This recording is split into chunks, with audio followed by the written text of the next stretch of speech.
And then, yeah. And then you would already have an immortal, like, being produced right now. Because your robo is pretty fucking late. But what's happening here again is this was a archetype of a build again, right? This was a greedy build versus an aggressive build. And I was aggressive, he was greedy. And I would have been 7 probes behind if I did nothing. And now, overall, we are 4 probes behind because we did something. We are 4 probes behind because we did something. I would have been 7 probes behind if I did nothing. But I'm not like necessarily behind in the whole game. I've actually done a lot of damage. I've done 475 minerals worth of damage to him already as well, which means I am further ahead in other ways. Because that's not free. That's real fucking damage here for him. So if we take the difference there, you could argue that we have how many stalkers do I have? I have 8 stalkers. He has 2 and 1 sentry. So the difference here could be the difference of gateway units, right? He's got 3, I've got 8. I have 5 more gateway units than he does. And that's where the investment is altering, right?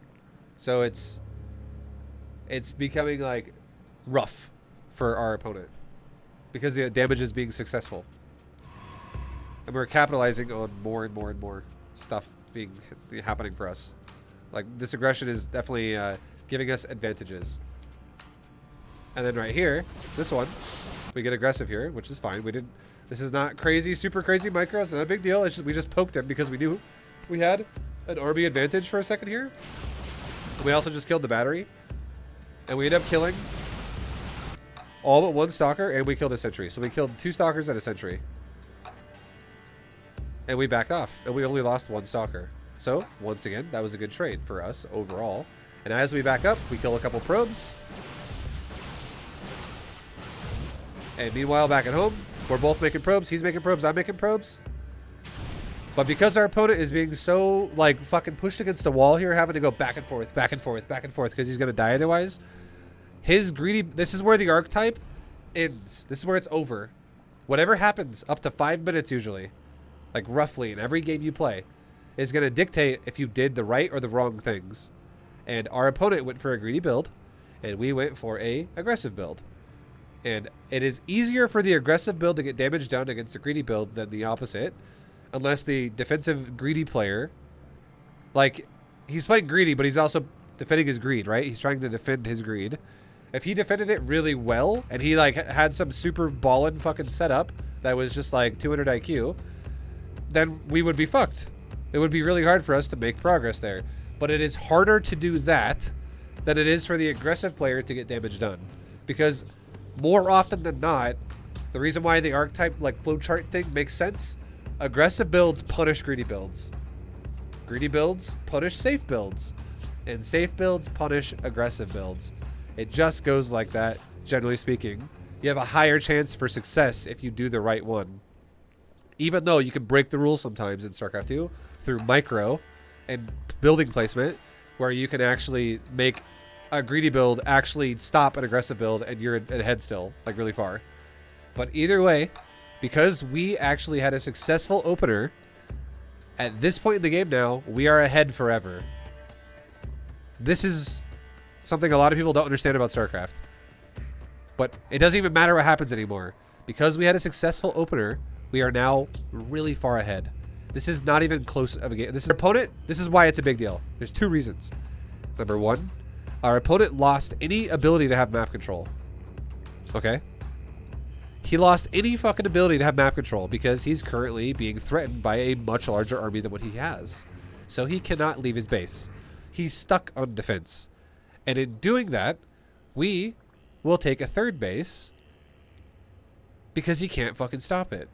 So we take the map when we have the map. Once you let your opponent have that advantage, and if they know how to use that, you're fucking dead. Like, you are... This is why a lot of people, when you're like, why did that guy GG so fast? Because exactly that. If you let your opponent have the map from a bad opener, and then your opponent takes the map, you're so fucking dead. This game is going... It looks close. It was 11 supply a second ago. Now it's 13. It's only going to go really fucking fast now in supply difference. See, like a second ago, we were 11 supply apart. Now we are almost 50 supply apart.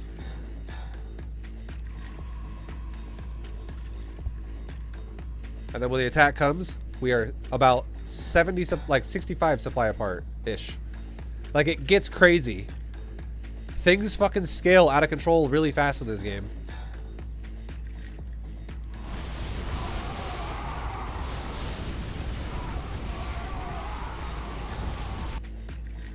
So, I hope that makes sense. But opener is huge.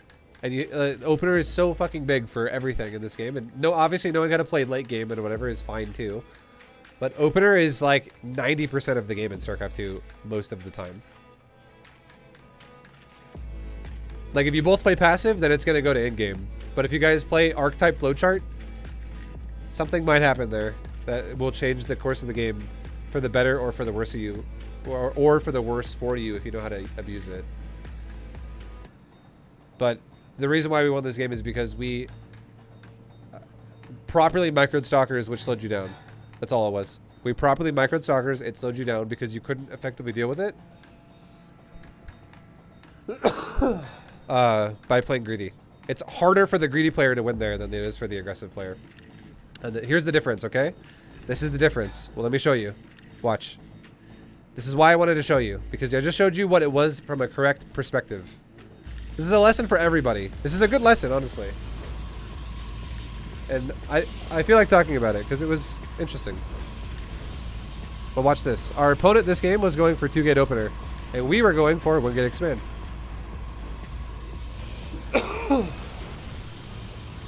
He shows up at our base, and our shield battery was only like almost halfway done. It was like 2 seconds off of halfway done, essentially. Like 2.5 seconds or whatever. But do you remember this though? Right here. Remember what we said in our game, the other game? There was a probe advantage for the 1-gate player, and there was a probe disadvantage for the 2-gate player. And it's going to only grow because the probe player that has the advantage has a nexus, whereas the 2-gate player doesn't even have one done yet. So for the next 51 seconds, I'm going to be making probes at double that he's only going to make one. So I'm going to make probes much faster than he is. But this was where the difference was, right here, right now. Right here. Right now. You got a nice hit on the first stalker. That was good. This is actually detrimental to me right here if you take advantage of this. I cannot allow you to hit me with 2 shots for every 1 shot. Because stalkers kill stalkers really fucking fast. So I back up. I pull back to my... I also only have a sentry. I don't even have a second stalker here. So this unit sucks ass at fighting stalkers. But then you don't maximize movement at all between attacks. You kind of stand there and shoot, and then when you run away, you shot once, you shot twice, you shot 3 times, you shot 4, and you killed the probe, and that was it.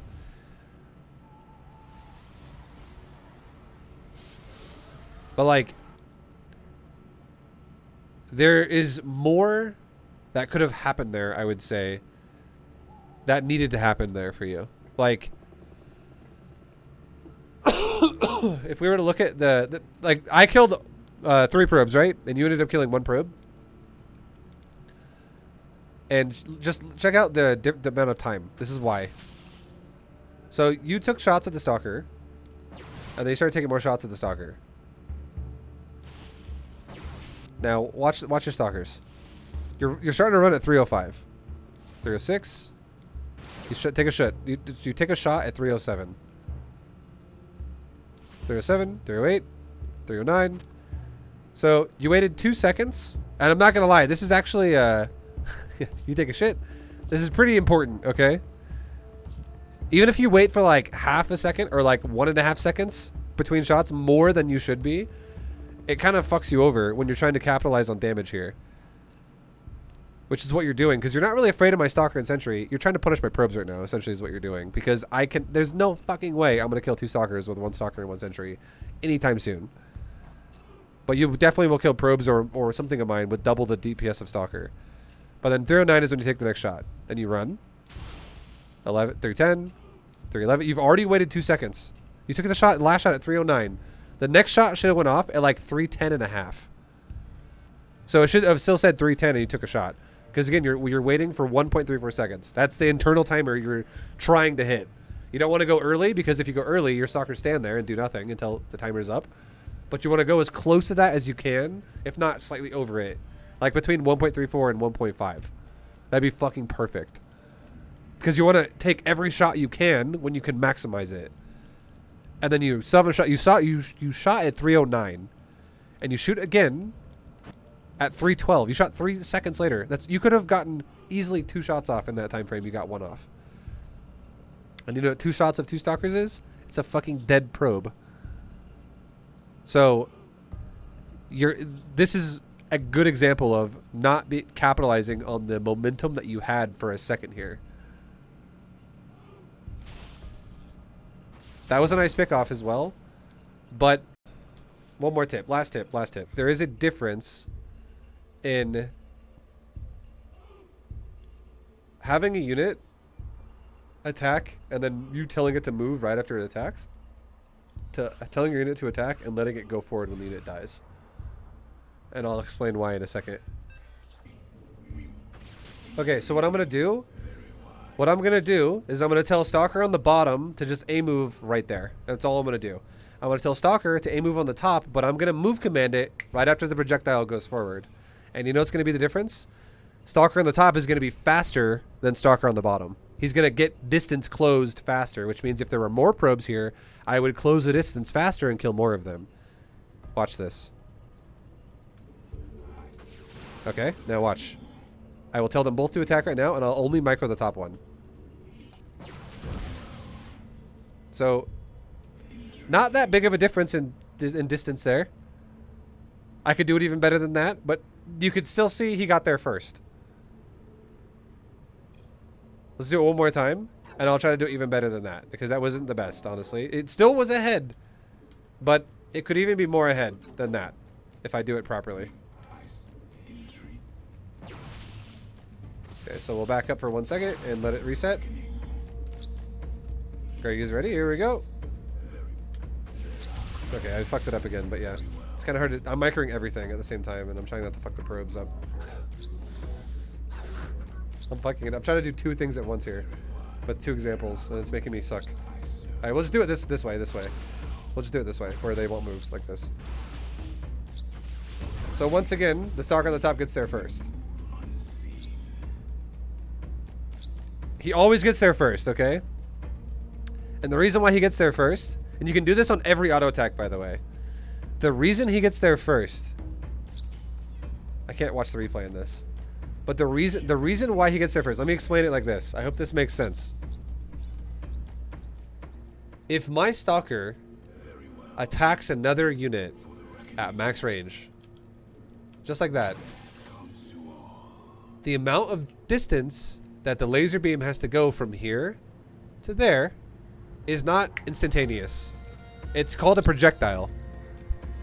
It takes about half a second to get there, or like 1/4 of a second to get there. More like 1/4 of a second.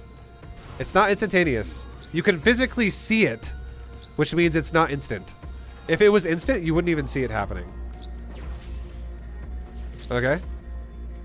So here's why this is relevant. A stalker, if it shoots its shot and that shot's gonna kill the unit, a stalker will physically stand there and look at it until the projectile travels to it, connects to it, and kills it.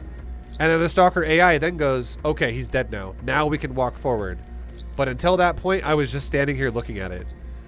But if you move while your projectile is mid-flight going to the target, you can start moving towards that area instead of standing at it, looking at it, waiting to see if it dies. And it still dies because the projectile is still off and away at it. And then as it dies, you're like 3 steps further forward than you would have been otherwise with your stalker. And this is how you capitalize on stutter step micro for a stalker, which is why I did so much more damage to you than you did to me. That is one of the biggest reasons why. You killed 1 probe and I killed 3 right off the fucking bat with 2. I killed your stalker and 3 probes with 2 stalkers, and you killed 1 probe and nothing else. And neither one of us had a shield battery. It's because of micro. It's because of that, like shit like that.